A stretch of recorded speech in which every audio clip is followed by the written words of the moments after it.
세 번째 키워드는 인용을 했어요. 들이받을 생각. 들이받다. 이거 뭔가 굉장히 어떤 거에 대해서 비판적 입장을 갖고 있으니까 들이받는다 이 뜻인가요, 지금 이게? 자, 기사로 보겠습니다.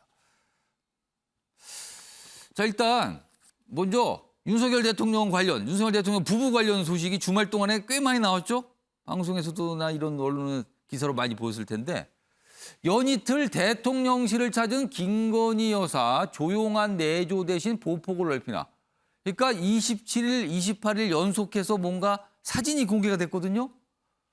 여기 보면 반려견과 용산 청사 첫 나들이 했는데 그 사진도 이렇게 공개가 됐어요. 집무실에서 반려견을 앉으면서 이렇게 의자에 앉아있는 모습. 그리고 앞서서는 사전투표를 했거든요. 그리고 나서 다시 용산 청사에 가서 앉아있는 모습. 이렇게 사진들이 공개가 됐거든요. 그러니까 최근에 이렇게 사진이 공개되는 행보가 꽤 있다는 거죠. 자, 그럼요.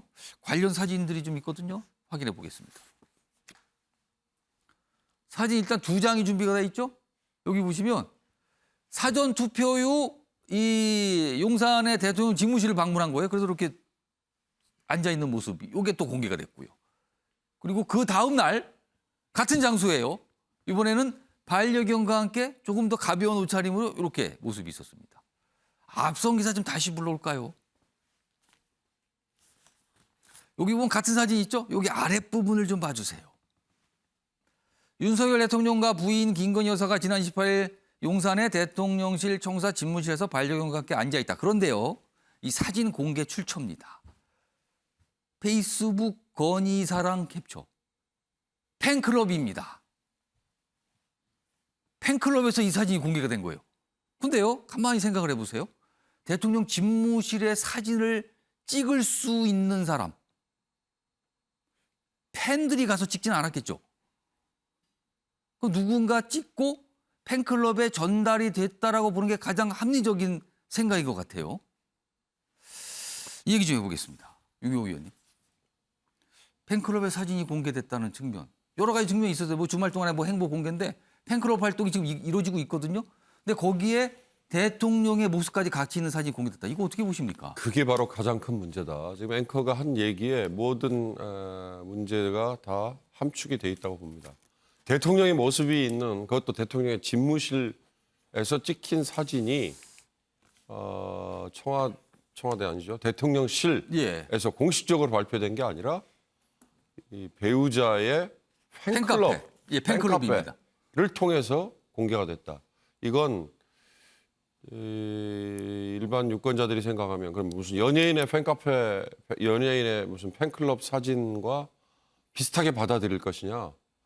그런데 참 불행하게도 대통령과 대통령 배우자가 짊어져야 되는 무게와 부담이 예. 이렇게 자유로운 모습을 자유롭게 올리도록 허용하지 않거든요. 사실은 이런 사진이 공개된 어떤 생각이 있을 텐데 그거는 대통령의 어떤 일상생활 모습 이런 게 있습니다라고 아마 그런 걸 이제 외부에 좀 보여주고 싶은 생각이었던 것 같긴 해요. 그게 대통령의 일상적인 모습에 초점을 뒀는지 아니면 대통령 배우자의 신비감을 끌어올리기 위한 취지로 저게 공개가 됐는지 저는 그게 명확해야 된다. 예. 대통령의 모습이 저렇게 속속들이 공개가 되다 보면요. 자칫 잘못하다가는 정말 중요한 국가의 어떤 상황이 발생했는데 대통령이 저런 모습이 그 시간에는 저런 한가로운 점점점 만약에 또는 표정 굉장히 심각한 상황인데 그런 것들이 예기치 않게 나중에 노출이 되는 상황까지 생긴다. 또 하나는 주로 토요일이나 일요일 주말 상황을 주로 많이 활용하죠. 예.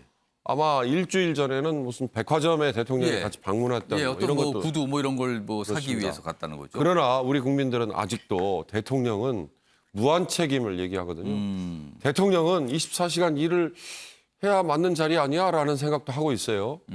북한이 미사일 도발하는데 대통령이 쉬는 토요일, 일요일에는 예. 건너뜁니까? 봐줍니까? 그러지 않거든요. 대통령이 저녁에 쉬고 술이라도 한잔 할 수 있는 밤늦은 시간에는 북한이 그거 건너뛰고 피해 줍니까? 그거 아니거든요. 그러니까 그런 여러 가지 것들이 주는 부담, 그게 바로 대통령이라는 자리가 갖는 무게다. 그런 점에서 대통령 배우자도 똑같다. 오히려 윤 대통령이 예. 공약 선거 캠페인 때 했던 얘기처럼 제2부속실 폐지하겠다. 왜? 제2부속실이 갖는 뭐 불필요한 대통령 배우자에 예. 대한 뭐 과도한 띄우기, 노출 뭐 이런 것 때문이었다면 오히려 지금은 불필요하게 정말 노출되는 거를 오히려 막는 게 더 맞다. 더군다나 그게 노출되는 경로가 대통령 비서실을 통해서 절제되고 뭔가 가지치기가 된 게 아니라 영부인의 배우자의 팬카페를 통해서 이게 노출이 되는 이런 거는 앞으로는 다시는 반복돼서는 안 될 것 같다. 그런 생각이 듭니다. 최영철 편집위원은 어떻게 보셨습니까?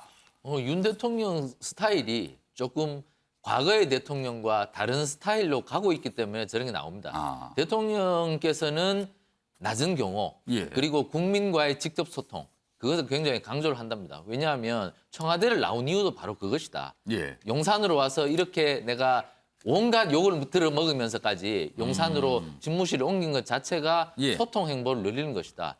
뭐 예를 들어 지난주에 대통령이 대구의 세계가스총회 개막식 참석하러 갔는데 일정을 보면 가스총회 개막식 참석 후 바로 대통령실로 돌아오는 것이었습니다. 기차를 타고. 예. 점심도 기차 안에서 먹는 것으로. 예. 그렇지만 대통령이 대구 왔는데 내가 따로국밥 한 그릇 먹으러 가야 되겠어. 그것도 골목길을 걸어서 가야 되겠어. 그래서 골목길 보면서 사람들하고 인사도 하고 예. 그 경호실에서 만류를 했죠. 이거 개방된 공간이어서 큰일 납니다. 경무상으로 이거 굉장히 그렇습니다. 위험할 아니야, 수도 있다. 괜찮아. 이거 소통하면서 가야 되는 게 대통령이야. 이렇게 해서 결국에는 골목길을 뭐 몇백 미터를 걸어서 국밥집까지 갔답니다. 예. 그리고 국밥집에서도 다른 손님들하고 같이 먹었고 사실 그러한 그 소통의 방식을 좀 더 개방적으로 과감하게 하자는 것이 대통령의 생각이기 때문에 아마 김건희 여사도 조금 저런 사진을 조금 개방적으로 유포하면서까지 그렇게 한 것으로 보는데 어쨌든 대통령의 생각이 그러니까 가족도 그렇게 따라가는 것 같고요. 저 사진 자체가 대통령실에는 누구나 핸드폰도 사진을 못 찍게 하고 그렇죠. 안 하기 때문에 됩니다. 그렇습니다. 대통령실에서 찍은 것이고 보안에 모두 점검을 받아서 이 사진은 유포해도 되겠다는 것을 승인을 받고 근데 공개된 거는 팬클럽이거든요. 그렇습니다. 그러니까 그 사진을 유포해도 괜찮다고 아. 대통령실에 승인을 받았겠죠. 김건희 여사가. 그렇기 때문에 저것은 아마 보안 점검을 얻었을 터이니 아마 규정상에는 큰 문제가 없을 것인데 어쨌든 대통령의 생각이 좀 더 개방적으로 가보자. 국민들한테 우리 사진도 한번 보여주고 그리고 내가 직접 국민들과 만나는 시간도 늘리고 이런 뭐 성향을 갖고 있고 특히 대통령께서 출근할 때마다 지금 기자들하고 그렇습니다. 질의응답을 하지 않습니까? 매일 질문을 뭐 한두 개씩 그렇습니다. 받죠, 지금. 그것도 굉장히 큰 변화입니다. 그렇기 때문에 그런 점을 좀 임기 초반이라서 저는 조금 인정해주고 싶은 부분. 그럼 앞으로 이런 비슷한 종류의 사진이 더 나올 걸로 좀 보세요, 그러면. 네, 그렇습니다. 저게 그 경호실이나 저런 집기나 이런 것도 노출이 될 수 있는 것이냐 그렇죠. 안 되는 노출이 됐죠, 이런 이거. 보안 점검을 하거든요. 그렇기 때문에 모든 사전에 뭐 체크 포인트를 갖고 하기 때문에 걱정할 부분은 좀 적지 않을까 이렇게 생각합니다. 아무튼 이 사진 오늘 많으신 분들이 이 사진 좀 싣고 있어요. 여러 가지 종류의 사진. 그리고 기사도 좀 있습니다. 다음은 문재인 전 대통령 관련 기사가 하나 있습니다.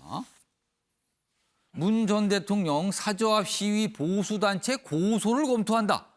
그러니까 얼마 전에도 이 얘기가 났었죠. 면일 뭔가 앞에서 집회를 그러니까 뭔가를 이렇게 얘기하고 마이크 소리 무슨 음악 소리 들으면서 집회를 하고 있다는 거죠.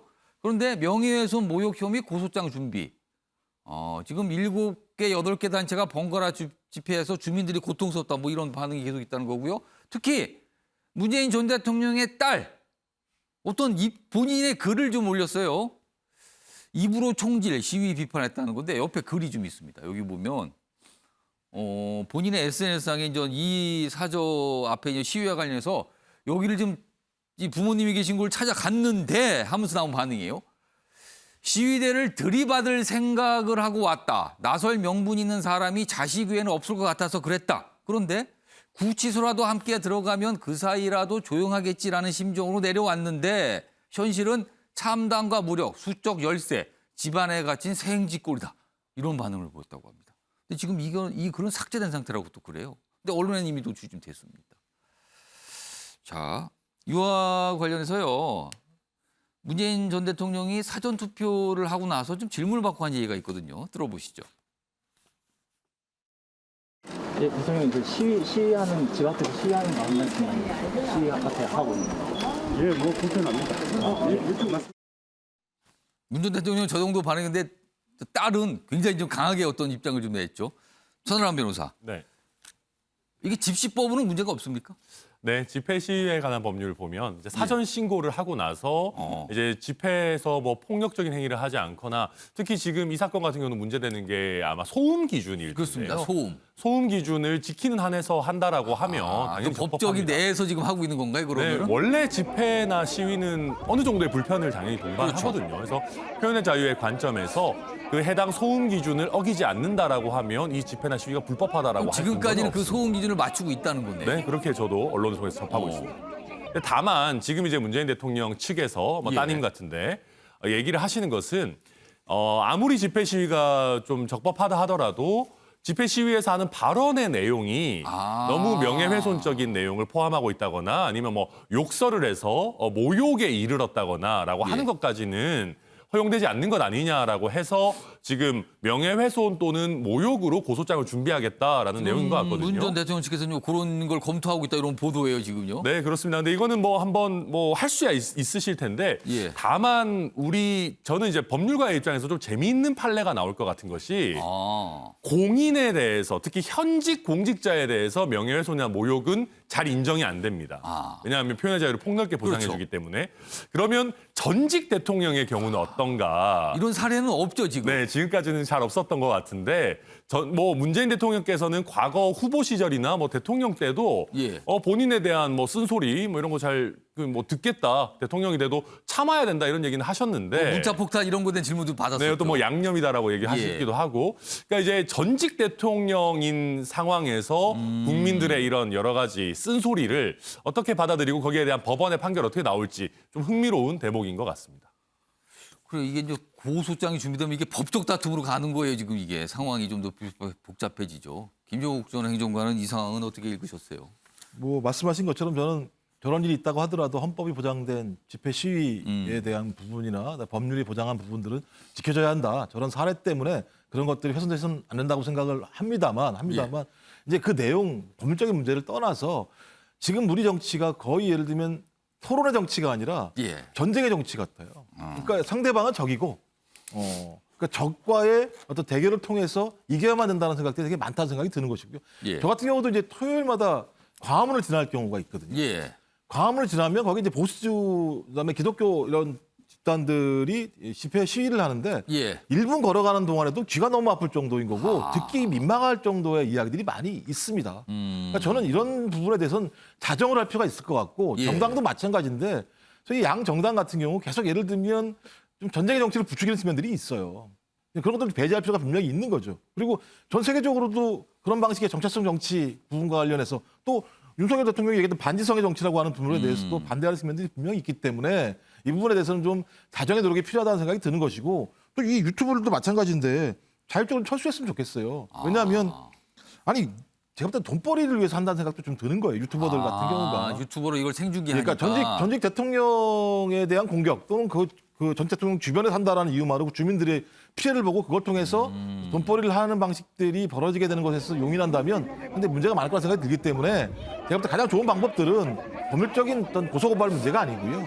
유튜버들 정당 같은 경우도 제기해서 좀 자진적으로 자진 철수하는 방법을 통해서 이 문제를 푸는 게 좋다는 생각이 들고 또 문대 씨 같은 경우도 충분히 저도 화나는 거라 생각이 들어요. 내려갔더니 막 아버지에 대해서 예. 막 욕을 하게 되면 얼마나 기분 나쁘겠습니까? 하지만 제가 볼 때는 SNS를 통해서 본인이 얘기하는 것도 마찬가지인데 저런 얘기들 자체가 오히려 더 갈등을 유발할 수도 있기 때문에 좀 잠깐 제가 볼 때는 자중할 필요도 있다는 생각이 들긴 합니다. 아무튼 뭐 우리 사회 여러 가지 측면 중에 하나예요 지금. 뭐 이런 얘기는 가끔씩 좀 나오고 있죠. 근데 이번에도 이제 문재인 전 대통령의 딸이 쓴 글 때문에 또 다시 한번 또 기사가 이렇게 돼 있습니다.